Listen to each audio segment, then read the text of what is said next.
नमस्कार मित्रों, सुरक्षा मंत्रास चैनल में आप लोगों का बहुत बहुत हार्दिक स्वागत है। मित्रों, जैसा कि आप जानते ही है, हमारा सुरक्षा मंत्र सेफ्टी टिप्स चैनल बनाने का उद्देश्य सुरक्षा, स्वास्थ्य, पर्यावरण, सामाजिक सुरक्षा के संदर्भ में जन जागृति करना है। किंतु आधुनिकता और ग्लैमर की चकाचौंध में क्या हम अपने संस्कृति, हमारे संस्कार को भूलते नहीं जा रहे हैं? वर्तमान परिवेश में हम भारतीयों के संस्कार और संस्कृति की सुरक्षा का विषय भी विशेष ध्यान देने की आवश्यकता जान पड़ती है। भारत के प्रत्येक संस्कार में या समझ में श्री राम का उद्बोधन भारतीय संस्कृति की पहचान रही है। लोक चेतना के प्रत्येक पक्ष में प्रभु श्री राम का योगदान अविस्मरणीय है। श्री राम जी का चरित्र और आदर्श धर्म पालन, नैतिकता और मानवीय संबंधों के मार्गदर्शन में सदैव प्रेरणा प्रदान करता रहा है। समाज और परिवार के प्रति उनके कर्तव्य ने सदा समाज को आंदोलित और प्रेरित किया है। श्री राम का न्याय और नैतिकता में किए गए सुकृत्य लोक चेतना में आज भी स्थापित है। उनके गुणधर्म, साहस और परहित की भावना सदा अनुकरणीय है। वस्तुतः श्री राम कथा नर से नारायण बनाने की सीख देती है। प्रभु श्री राम का जीवन सामाजिक समृद्धि, सद्गुण और सहानुभूति के मार्ग पर चलने के लिए एक प्रेरणा स्रोत है। उनके सार्थक जीवन ने विभिन्न क्षेत्रों में सहानुभूति और सेवा भाव के महत्व को बताया है। श्री राम जी का जीवन एक आदर्श समाज बनाने की कल्पना को साकार स्वरूप देने वाला है। राजा बनने के बाद वह न्याय और धर्म के प्रति अपने समर्पण के लिए जाने जाते हैं, जिसके बलबूते उन्होंने राम राज्य की स्थापना की। श्री राम, राजा राम, आदर्श आज्ञाकारी पुत्र श्री राम, सर्वस्व त्याग कर अपने भाई को राज्य सौंपने वाले आदर्श भ्राता श्री राम, स्त्री के अपमान के बदला लेने के लिए प्राणों की बाजी लगाने वाले आदर्श पति श्री राम, प्रजा के प्रति एक आदर्श शासक श्री राम, वैदिक संस्कृति की सनातन परंपरा की रक्षा के लिए तथा गृहस्थ आश्रम की प्रतिष्ठा स्थापित करने वाले मर्यादा पुरुषोत्तम श्री राम, भारतीय वेद पुराण के आदर्श पुरुष श्री राम जैसे असंख्य विशेषणों से विभूषित श्री राम करोड़ों करोड़ लोगों के हृदय में विराजमान है। समाज में जब नमस्कार तब राम राम, और जब प्रस्थान करते हैं तो जय राम जी की। महाराष्ट्र में बहुत से लोगों का नाम राम भव रामराव है। तमिलनाडु में बहुत से लोगों का नाम रामास्वामी है। उत्तर प्रदेश में बहुत से लोगों का नाम राम प्रसाद है। उसी तरह आंध्र प्रदेश में बहुत से लोगों का नाम रामन्ना है।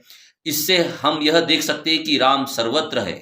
राम के कारण ही भारत में अलग अलग भाषा बोलने वाले, अलग अलग प्रांतों में रहने वाले सभी लोग जुड़े हुए हैं। राम राष्ट्रीय एकता के प्रतीक है। भारत के कोने कोने से जब कार सेवक अयोध्या आए तो उनमें स्त्री, पुरुष, बालक बालिकाएं, युवक युवतियां सभी थे।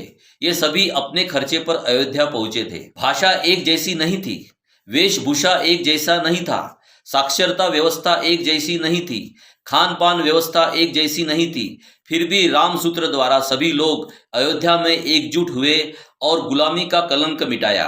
प्रभु श्री रामचंद्र का मंदिर हिंदुओं के लिए उनके आराध्य देवता का मंदिर है, लेकिन भारत में रहने वाले विभिन्न धर्मों के लोगों के लिए यह एक देश के राष्ट्रीय नायक यानी राष्ट्र पुरुष का भी मंदिर है। इसलिए यह केवल राम मंदिर नहीं बल्कि राष्ट्र मंदिर है। परिवार में जब कोई बच्चा जन्म लेता है तो राम जी की कृपा हुई कहते हैं।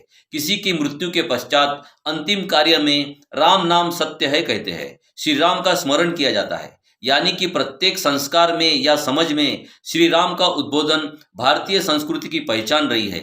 संयुक्त परिवार, वसुधैव कुटुंबकम के पर्याय और आदर्श दोनों ही श्री राम है।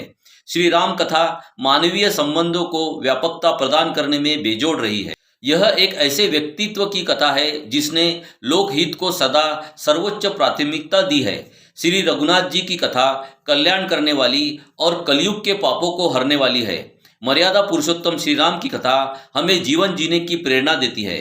श्री राम संयुक्त परिवार को टूट से बचने के लिए राजपथ का त्याग कर आतताइयों और असामाजिक तत्वों के विनाश के लिए सदा संकल्पित रहे। लोकहित को सर्वोच्चता तथा भाई का मन रखने के लिए अंततः राजा बनना स्वीकार किया और ऐसे राम राज्य की स्थापना की जहां किसी को कोई कष्ट नहीं था।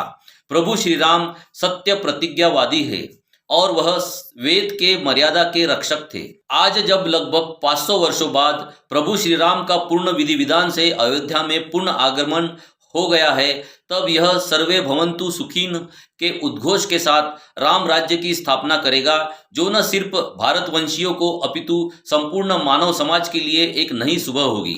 अंततः मित्रों, हमारी आने वाली पीढ़ी को, हमारे बच्चों को प्रभु श्री राम की कथा या रामायण के प्रसंग अवश्य बताएं, ताकि हम अपने भारतीय तत्व यानी हमारी संस्कृति और संस्कारों की सुरक्षितता में ही उनका उज्जवल भविष्य की कामना और हमारे प्रयत्नों द्वारा माँ भारती के ऋणों का उचित सम्मान दे सके।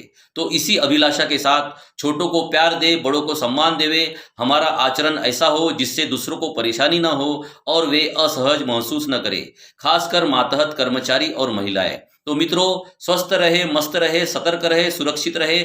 बहुत बहुत धन्यवाद।